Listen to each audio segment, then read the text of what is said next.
متجمعين دايما على خير. اهلا بكم وكوبايه شاي النهارده هنشربها مع الاعلامي القدير والصحفي الكبير استاذ وائل الابراشي. عرفناه كلنا بالصدق في المشاعر والحلقات التي تثير موضوعات غايه في الاهميه. وقف كثيرا بجانب البسطاء، حواره مثير جدا وحواره صادق جدا، علشان كده حابين نكون النهارده معاه نشرب معاه كوبايه شاي في مكتبه. اهلا استاذ وائل، كل سنه وحضرتك طيب. اهلا بكم وكل سنه وانتم طيبين. صحه والسلامه.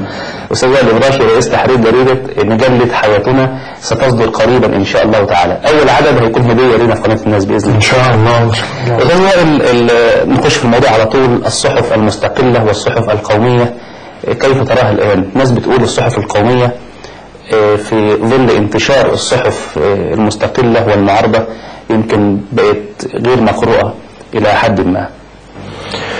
هو الحقيقه اوضاع الصحافه في مصر ثلاث انواع، في صحافه مشاغبه، صحافه قوميه، وصحافه مسك العصا من الوسط. في ناس بتمسك العصا من الوسط، تضع قدما هنا وقدما هناك، يعني عايزه تكسب من هنا ومن هناك.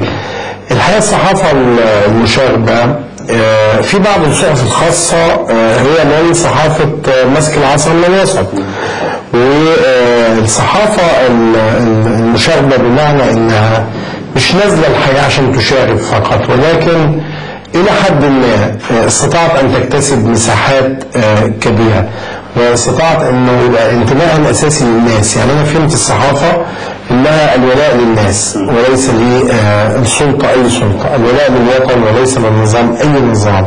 انت ولائك الاساسي للناس، وانت قناه الناس، فولائك الاساسي يبقى للناس.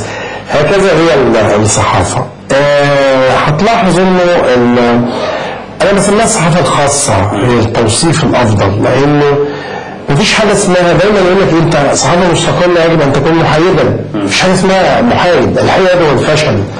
المحايدون هم الفاشلون. انت لك موقف، انت وانت قاعد قدامي دلوقتي تقدم هذا البرنامج، عندك موقف. لا يمكن ان انا اقول لك، حتى المذيع لا يمكن ان يكون محايدا، دلوني على اي مذيع لا يمكن ان يكون محايدا لانه له مواقف.